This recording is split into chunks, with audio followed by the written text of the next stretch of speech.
دلوقتي جه ميعاد الخطوة الخامسة في طريقة حل الروبيك كيوب أو مكعب روبيك، وهي إن أنا هاعمل صليب لونه أصفر زي ده. أنا اسمي محمود عقل، مستنيك تعمل سبسكرايب للchannel بتاعتي أو تتابعني على فيسبوك عشان تشوف بقية الطريقة.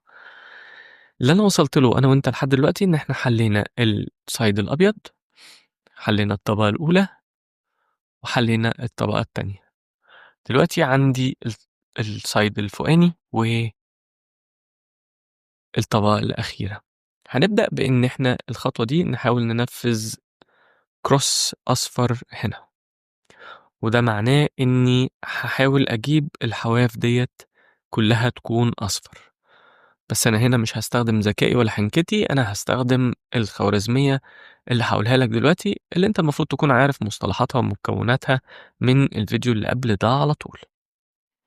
كمان حابب أنوّه إن كل الحاجات هنا متغيّرة، يعني مش شرط يكون الوش الأولاني اللي عندك ده بعد ما رتّبت الاتنين دول يطلع بالمنظر ده، ممكن تلاقي أصفر هنا، ممكن تلاقي أصفر هنا، وبناءً عليه أنا هامشي الخطوات كلّها. أنا حاولت أرتّبها بحيث إن ما يبقاش في أصفر خالص عشان تاخد الخطوات من البداية، لكن أنت ممكن تعمل skip لأي خطوة من الخطوات اللي هاقولها دلوقتي دي، بما إن هتلاقي عندك already أصفر متكوّن فوق.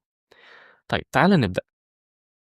على افتراض إن أنا ما عنديش أي قطعة حواف أو edges لونها أصفر، فهامسك الكيوب بتاعي بأي شكل يريحني، وهانفذ الخوارزمية اللي هاقولها لك دي، كأنها تعويذة كده هتحاول تنفذ لي اللي أنا محتاجه. طيب بتقول إيه الخوارزمية الأولى؟ بتقول كده، بتقول F U R U prime R prime F prime. طيب واحدة واحدة مع بعض علشان نعرف هو عايز إيه بالضبط. هو عايز F، يبقى هاحرك الside اللي قدامي. بالمناسبة ده يقدر يبقى أي side، يعني أنا هامسكه مثلًا الكيوب هيبقى البرتقاني باصص لي، أنت ممكن تختار أي side يريحك طالما ما فيش أصفر فوق. في قطع الحواف طبعًا ما يغركش دي، يعني دي ما ليش دعوة بيها، أنا أهم حاجة عندي في الوقت الحالي الحواف عشان أنا باحاول أعمل صليب لونه أصفر. فF يبقى هاحرك الF ده الside اللي قدامي ده مع عقارب الساعة 90 درجة، وبعدين U اللي هو الside اللي فوق هاحركه برضه 90 درجة مع عقارب الساعة، وبعدين R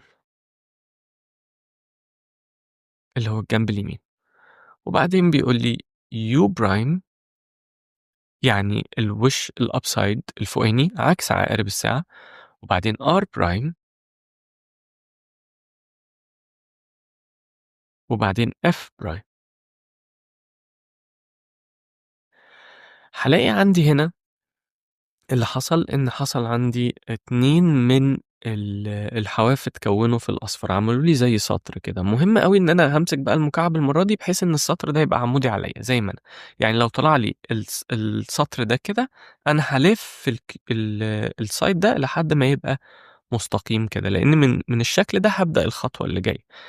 هامسك الكيوب بتاعي وأنا عمودي على السطر ده، على فكرة يعني ده معناه إن أنا ممكن أمسك الكيوب كده أو ممكن أمسكه كده عادي مش هتفرق، المهم إن يبقى السطر ده قدّامي straight، أوكي؟ وأنا ماسك الكيوب كده هاعمل نفس الخوارزمية مرّة تانية، اللي هي بتقول إيه، بتقول F U R U prime R prime F prime. اللي هالاحظه هنا إن اتغيّر الحواف بتاعتي، بدل ما كانت سطر كده بقت عاملة شبه حرف الL كده. مطلوب منّي في الوقت الحالي إن أخلّي الL ده باصص الناحية دي، فهالِف الside ده معايا لحد ما يبقى بالمنظر ده.